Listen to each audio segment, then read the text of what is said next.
All right, we're in AP Calculus. Today's date is Friday, October 25th. Yeah, we have this portrait notes today or it's landscape instead of portrait. There we go.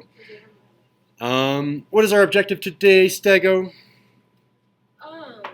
Solve problems with lines that are tangent to functions. There it is. And yeah, I already mentioned this feels like a physics lesson because you're going to have 4 equations that you get here and you're plugging in and out of all of them. It's one of those harder ones. Got a weird text message. Don't know what's going on. Let's go ahead and... Oh, this is our new chalkboard. All right, it looks like they're testing out systems. All right, so I don't need to zoom in that much. The line 4x plus 2y is equal to 4 is tangent to the curve y is equal to 2x squared plus some random constant k. K for constant, because that's how you spell constant, right, kids? Yes. Then what is k?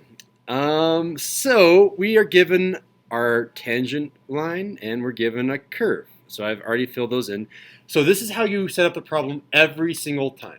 Every single time you have a line tangent to the curve and that gives you 2 equations, you're going to have 4 separate columns. So I want you guys to be setting it up the same way with 4 separate columns.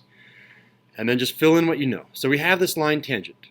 We need to take its derivative, but let's make sure before we go too fast that we set y equal to something and then take the derivative. So let's get this into y equal form here. What am I going to do to both sides to get just y by itself on the left hand side? Add 4 to subtract 4 to both sides. Minus 4x to both sides? Yeah. Alright, so I'm going to have now 2y. I need to make this slightly smaller, otherwise I can't write normally. 2y is equal to 4 minus 4x, and then from there I'm going to say y is equal to what? Divide by 2. Divide everything by 2. Divide by 2, divide by 2. 2 minus 2 minus 2x. Perfect. So that's kind of a general rule. You don't have to do this. You could take the derivative right now if you're careful and then switch it around later. But it's a lot easier to take it now. All right, and then from here, I'm going to take the derivative.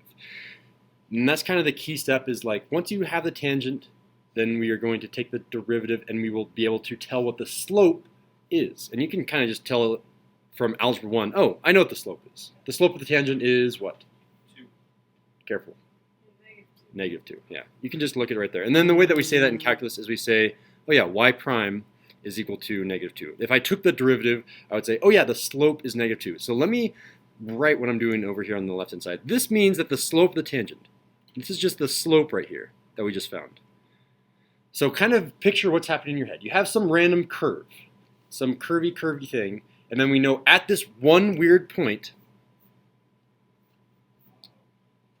we don't actually know at what point. We'll have to figure out what point it's curved or what point it's tangent to. But at some point, it just barely touches the curve at some point here, and we know that the slope is negative 2 at that point. But that's all we know. So let's go ahead and take the derivative of the curve as well. So coming over here on the right-hand side, I'll switch colors here to yellow. Let's take the derivative and make sure it's y equals. Okay, it's y equals, good. And then we're going to say, now take the derivative. Take the derivative of the left, that's y prime. Take the derivative of the right. What do we get when we take the derivative of the right? 4x. What happens to the k?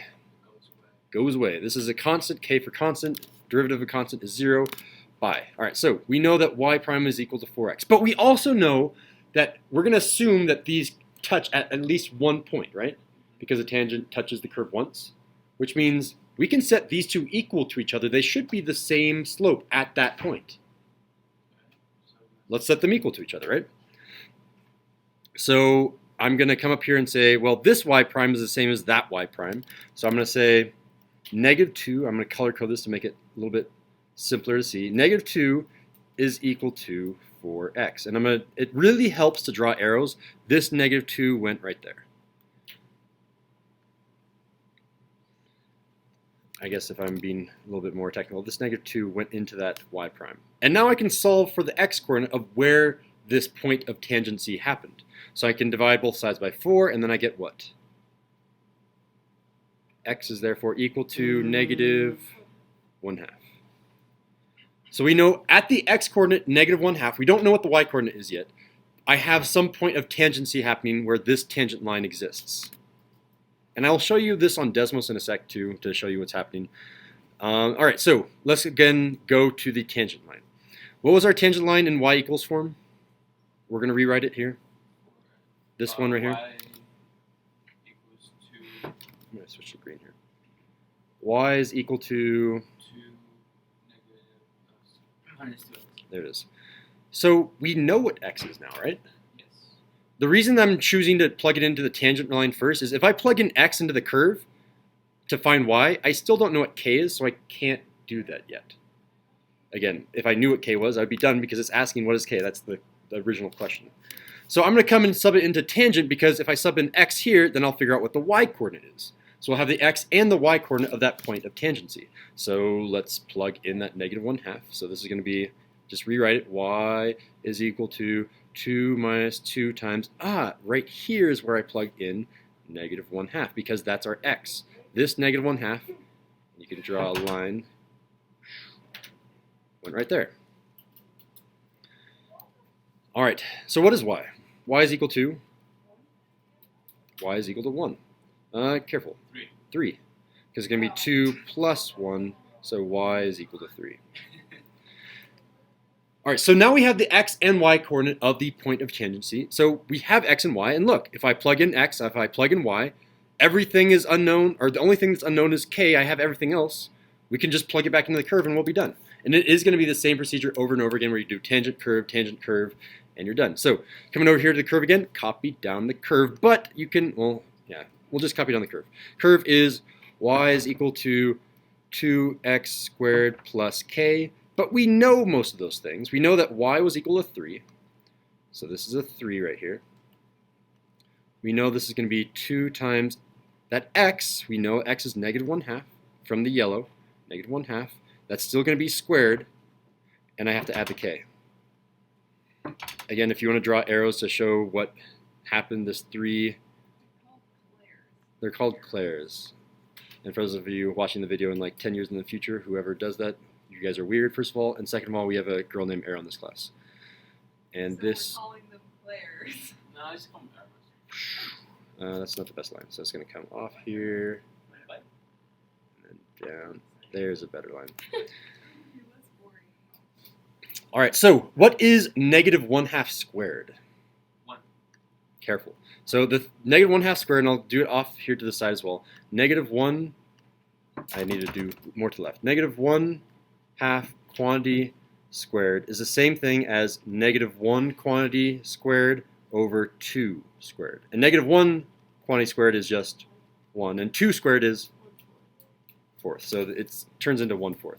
So this is going to be 1/4 plus k is equal to 3 on the left-hand side. And then finally, I get k. Did you forget the multiply by 2? I did. Teacher mistake. Thank you, Stego. Yeah, me too, right? I mean, if you think that you caught it before I caught it, then yeah. So this is going to be 2 times 1/4 plus k. I love it when people catch me. Is equal to 3.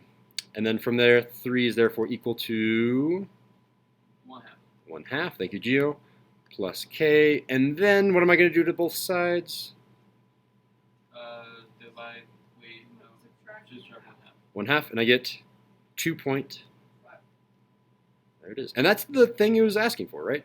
It said, what is the value of k? We found the value of k. It was 2.5. Okay, what does this even mean? All of that math. Let me zoom in to fit width here. What does all of this math even mean? So this is the point where you finish copying in the notes. I see no pencils going, Stego's still going. And I'll show you what this means in terms of Desmos. So let's go ahead and just type this in. 4x plus 2y is equal to 4. Start graphing. Go, computer. 4x plus 2y is equal to 4. 4. So there's that line. We also have this line, y is equal to 2x squared plus k. Y is equal to 2x squared plus k. And we don't know what k is, so I'm going to add a slider for k. So it's saying, I have some point of tangency. Is this a tangent line right now? And let me make this projector mode so you can see what's happening.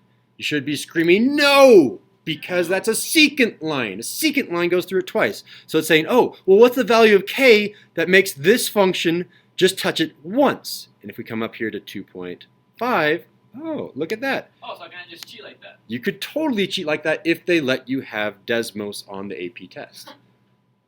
Oh, facts. Which is probably the reason that they don't let you have it on the AP test, because it makes you do all of this math. Or maybe it'll say show your work or something. I don't know what they're doing. But yeah, that's essentially what they're doing. You give those two functions, and what is the value of k that makes this a point of tangency? So that's a cool way to check your work too, and I think it works on all of the homework. I could be wrong though. I haven't actually tried using Desmos on all the homework, but there you go. So let's go ahead and make a sketch of what's happening down here. So we have the line y is equal to 2 minus 2x. So we can say y is equal to 2 minus 2x. It has a y-intercept of 2, and then it has a slope of negative 2, so it has these points right here at 0, 2, and 1, 0. And that is true in our Desmos graph over here as well. Here and here, here and here. Matches up. All right, so let's go ahead and make that line. That is the line that is the tangent line. So I'm going to come up right about there. So there's our line that is tangent. You can always sketch it. You don't have to make it straight. Yes, I need to. And then we had some curve here that had a point of tangency. Where did that point of tangency happen? At what x and y coordinate did that point of tangency happen? At negative 1/2 for the x, and what was the y coordinate? 3. Yeah, so these guys right here, negative 1/2, comma 3. If I come down here, negative 1/2, comma 3. This, I'm going to make it giant red dot. This point right here, we found was the point of tangency. And in terms of the parabola ended up being 2x squared plus 2.5. So if I come up here, 2x squared plus 2.5, that would mean that the vertex of that parabola is right here. I'm going to do this in green. No, let's use yellow. Feeling yellow. So that means the vertex of that parabola is right there, which means if I'm using the axis of symmetry, it also has a point right here. And you can see that is exactly what's happening on our Desmos graph as well. And then probably, I don't know, when I go 1 to the right, what is the actual coordinate? If I go 1 to the right, then I'm going to go 1 squared, 2 plus 2.5 is 4.5, so it's going to come up to 4.5 up here. So right about there, axis of symmetry right there. So this is the parabola that's happening. And you don't have to sketch this on all the homework, I don't think. I don't remember, I haven't done the homework in a while. But you can go ahead and make a rough sketch of the parabola. And you can do arrows here, or clairs as we like to call them. Yes, there you go. And then this touches once to make it a tangent line and goes up to the top left. Cool, so now you have a sketch in your notes of what happened, which is basically that Desmos graph. If I zoom in here a little bit, oh, no, I just want to, oh, I have to drag and drop. Yeah, that's what's going on. Cool. Are there any questions about that example? You're going to be doing the same thing over and over and over again on the homework where you do tangent, curve, plugging in, plugging in, plugging in. It's going to be very, very similar. You might have some weird tricks happening, but that's the general premise. Preguntas? All right, that concludes the notes.